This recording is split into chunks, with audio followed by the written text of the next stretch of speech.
Jai Shri Mataji. Good morning, everyone.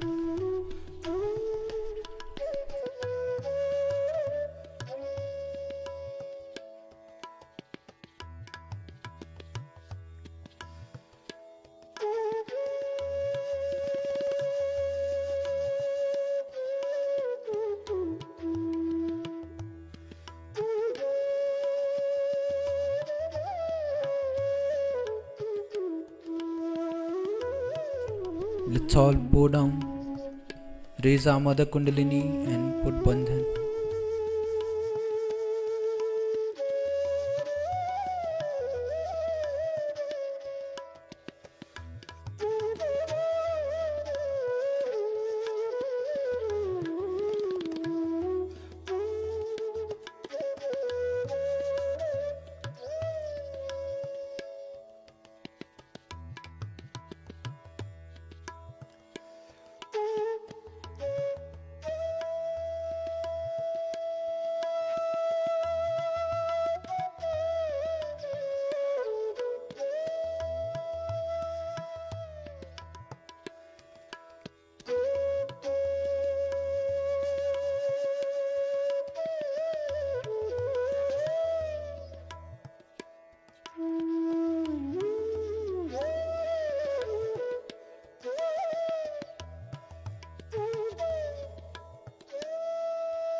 Shri Ganesh Mantra.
In this meditative state,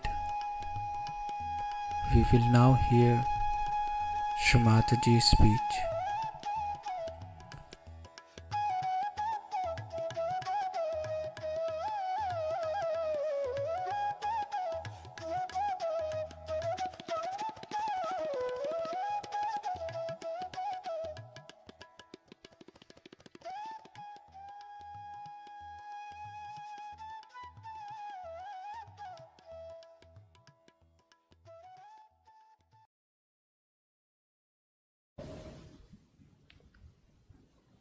Because divine can go up to a point, that's the trouble.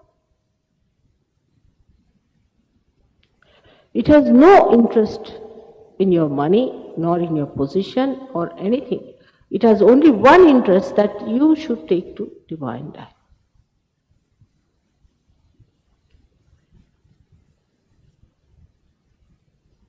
And if you go on accepting something that is stupid,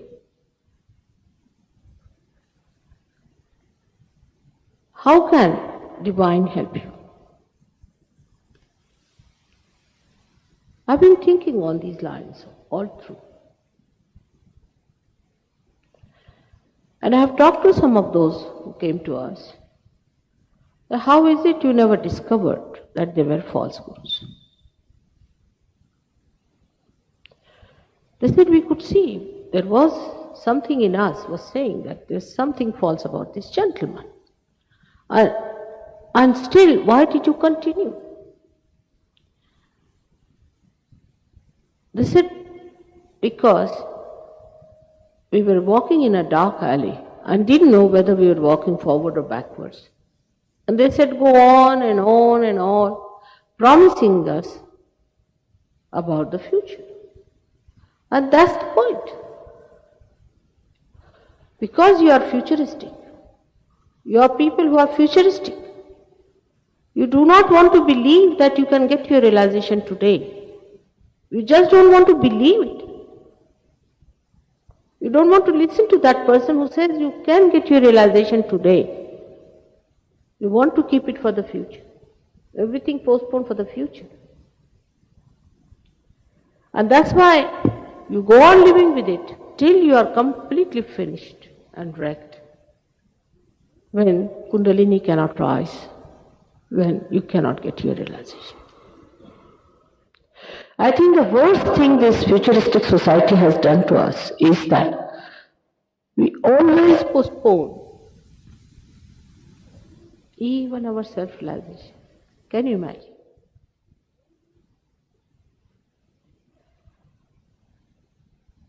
It's a very sad thing. This kind of postponement is going to lead us into great troubles.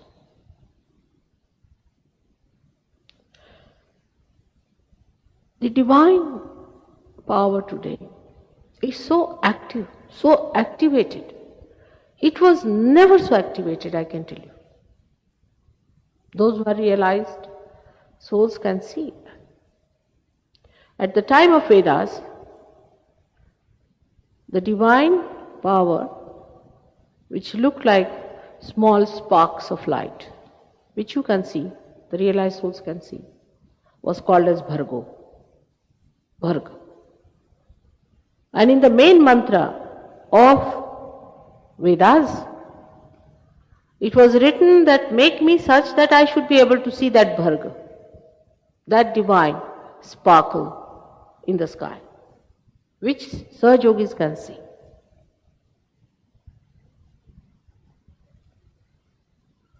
And for that, people were willing to sacrifice anything to get to that state where they could at least see that.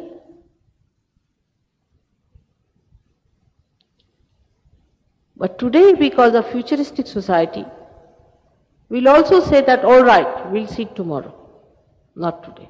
Leave it for tomorrow.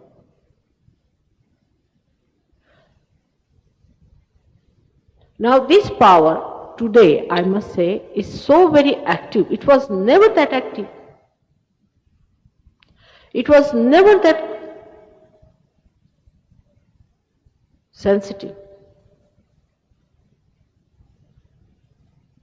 Today that divine power is extremely sensitive. And those people who are simple people, who are not futuristic by temperament, can feel it. They are so sensitive to it. In a split of a second, you can give realization to thousands of these people. So, I personally think that one should try to feel this divine power, those who are realized souls, in its all aspect. The greatest aspect of it is that today it is very active. It is very active because so many people are realized souls on this earth. Because of you.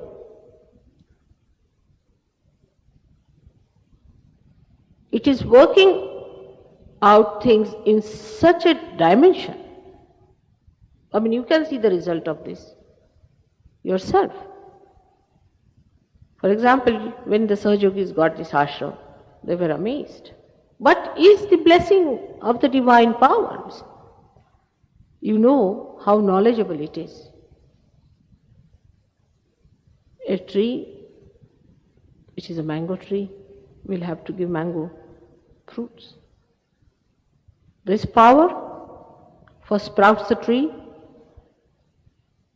chooses all of them in such a way that a mango tree gives a mango, say any other tree will give the fruit that it has. The child is born to a mother. People have not heard that dogs are born to human beings. A human child is born to a human being. So many forces have been active before, but today the spiritual force is so magnetic and so great. And the greatest of work it has done to bring forth so many seekers in this world is the divine force which has brought all of you on this earth. And now the only problem is of guiding them to the right lines.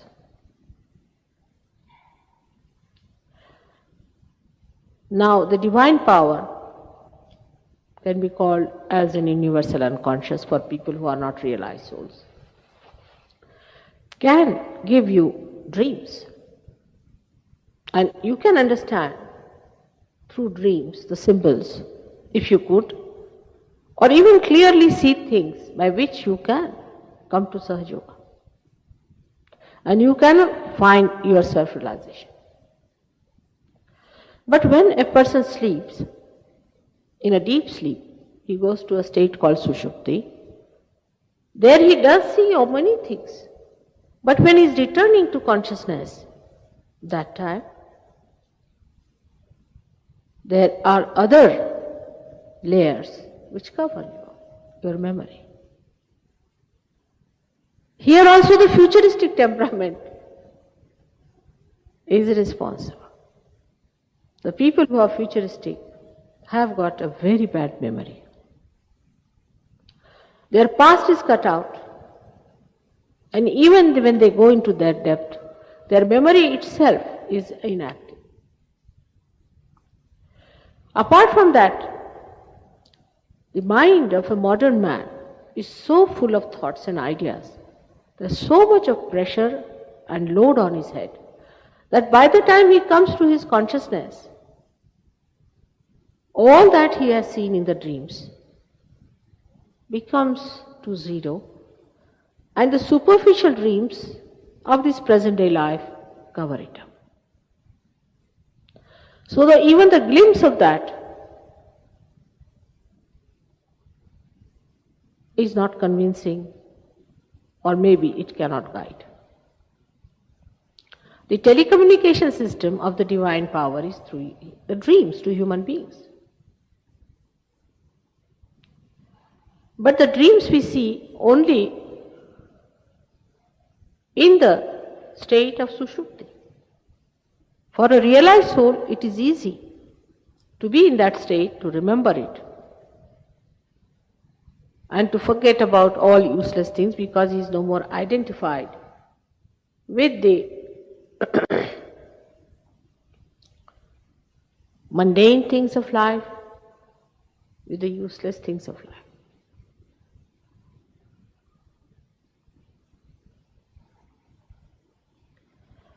But the guidance of these dreams, I have seen some people had these dreams in Rome. I was surprised.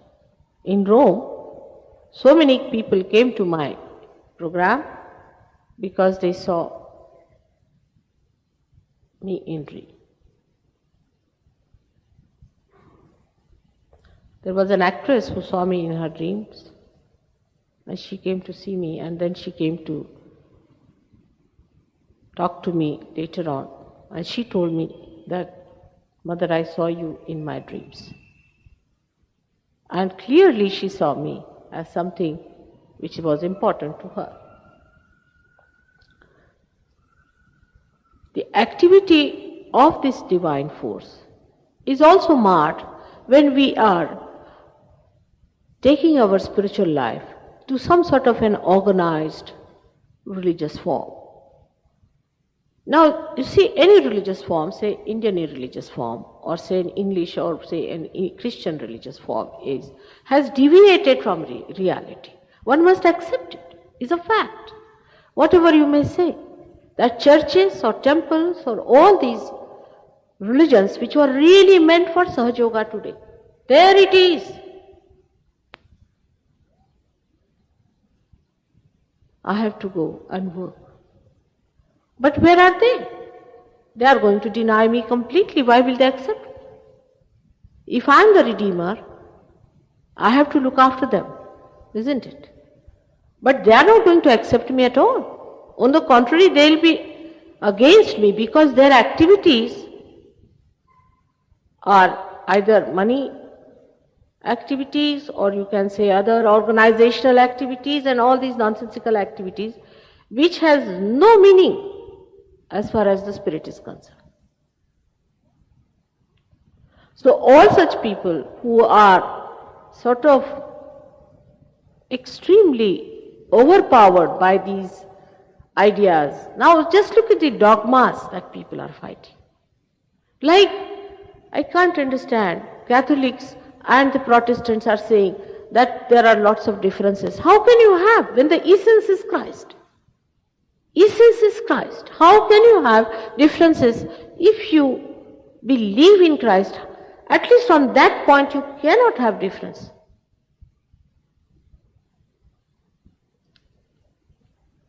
And once you have all these dogmas covering you and these differences in you, you are identified all the time with something that is really dead, is done by your mental projection. So whatever this power may try, how far can it take you? And from this deadening thing, when you start to get out of it, you land up into another problems like these fake gurus.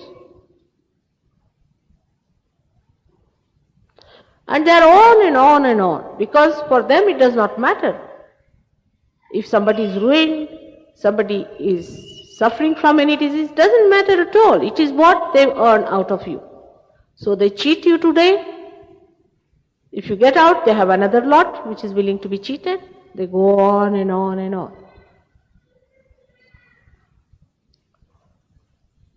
They mesmerize you. They keep you completely under their control. They brainwash you. And there is nothing in between. One side is this darkness of organized ways of looking at things, and another is this kind of mesmeric imprisonment from where you cannot get out. Where is the freedom?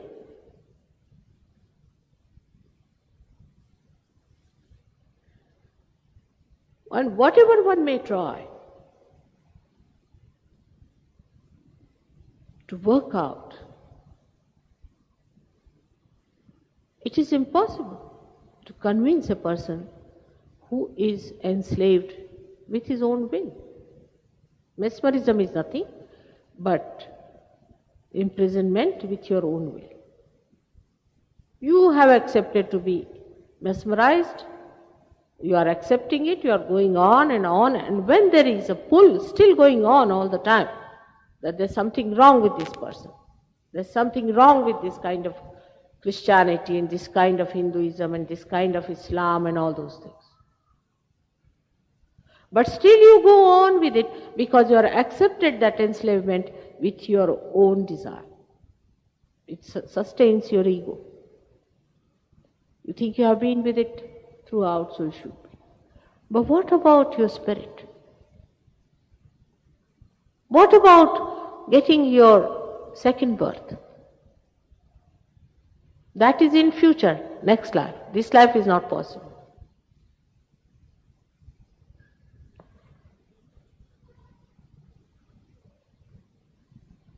It should not be an impossible task. You see, the situation is such today that the whole world is in a trauma, in a shock. And the people who know about the future don't want to look at it in a way, those who really can see it. Because it shows horrible things which can happen to us the way we are moving. Those who know about it know it. And human beings are intelligent enough to understand that there's something definitely wrong with our whole system. And we have not been able to correct it. Also, they have reached this stage. They are not ignorant people today. They are knowledgeable, they understand this. Whether they are with the science or not, whether they are with the churches or not, in their hearts of hearts, I am sure there is a kind of an understanding which makes them understand that this is not the answer. Definitely they have this idea. I am sure of every one of them who are still a little bit left free. Maybe a priest may not think like that, but I can't even think of a priest who would not think like that. There's something wrong with this system. I'm on and on with this. I've been doing it every day in and day out. I'm preaching every day, but that's not the end. I mean, if they're dishonest, if they could be dishonest to that extent to themselves, I can't say, but they must be thinking there is a way out. But that doubting is killed every moment by giving new supply of explanations. In the science also, there are many people who understand that science is not the end of everything. It doesn't give you answers to everything. In politics also, people realize that it's a confusion. You can't say what is right, what is wrong. The other day I was seeing a very peculiar type of an argument which was really very foreign to me as an Indian, that they were discussing whether to keep the children with the parents or not, how to remove the children, when to remove, how to delimit. I mean, I can't think of an Indian ever proposing such a thing, that such a government will go to the dust in India if you say such a thing, that will remove your children from you. But that's a different society. This is a different society. But such a confusion between them, they didn't know whether they should remove the children from the parents. They didn't know whether if you remove the children, then are you really going to help the children or not? If the parents are cruel, what's going to happen? I mean, I can't think of parents being that cruel. I cannot think myself, because we had no wars, you see. You had wars, maybe people have become, you see, warmongers still. I don't know. But parents being that cruel that you have to remove children from them is something unnatural, absolutely unnatural, because nature has given you children and nature has given you that love. And how is it that in between these Two natural things, some sort of an unnatural happening is taking place. But it is happening, and these confusions only make it possible for me to say that in this confusion only man is doubting today, is this the meaning of our lives? Is it what we are seeking? We have to be honest about it.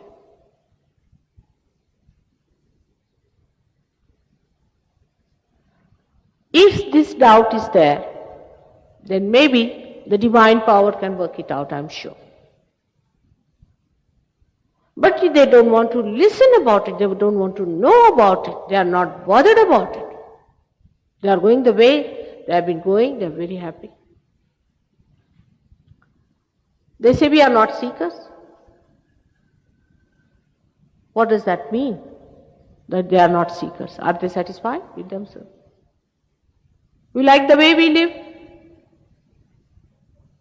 But this freedom is not available. Is not available. If you like the way you live, you may have cancer. Who knows? You may have any disease. You may get mental problems. If not, your wife may divorce you, your children may leave you. I mean, there are immediate problems which you may face. You do not know what's happening today and what's going to happen tomorrow. For example, I know somebody who was a very nice man and who was not a seeker. He openly told me very nicely, no seeker, all right. We don't discuss religion, all right. And his wife ran away. So he comes back on God. Why God is doing such things? I mean, what? What have I done that God should punish me like this? On what level are you just now? You are just thinking of leading a very mundane, ordinary life, but you cannot. This freedom is not available under the circumstances. It's a time when there is emergency, tremendous emergency in the atmosphere, which we must understand. When we talk of the society, the decadent society, this is happening, what is it? What is it? It means that you are placed in a way as if there is plague, and you have to be careful about it, to find out ways and methods, the escape of it, where to get it. You cannot carry on with your mundane type of life, even if you want to, because the problems that are around you, in front of you, at the back of you, are so many that they will definitely take charge of you if you do not become your spirit. It is like that. If they don't want to hear, all right. But they must know there's God's grace on this earth. My grandson, who was only at that time 4 years age, I don't know how he knows so many Sanskrit words. He came to me that it's more surprising that people don't know that there is God's grace working out everything. He's told me. In Sanskrit, it is God's grace is Anukampa. That God's Anukampa is there. They don't know. What do you say to this? They don't know. He's a realized soul, he's a born realized soul, no doubt. But still, little child, he said they don't know. And he had that compassion because they don't know they are punished. They had that sort of a feeling that they are blind and that's why they are punished. They don't know. But he doesn't know that they don't want to know also.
Mahamantras.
We thank you, Srimataji, for this beautiful collective morning meditation.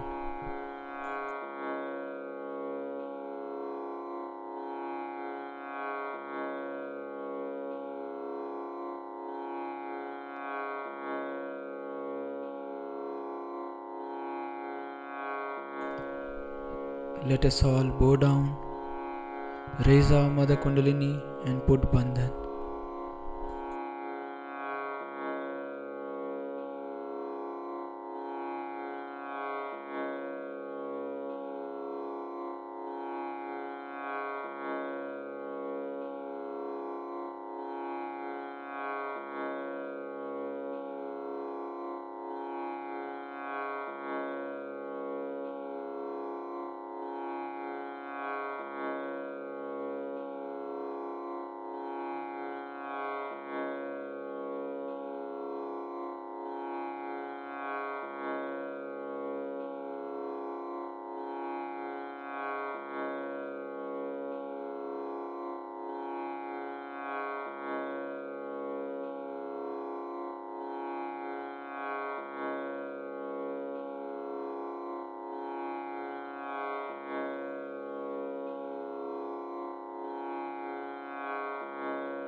We will join again tomorrow at the same time for the collective morning meditation. Jai Shri Mataji.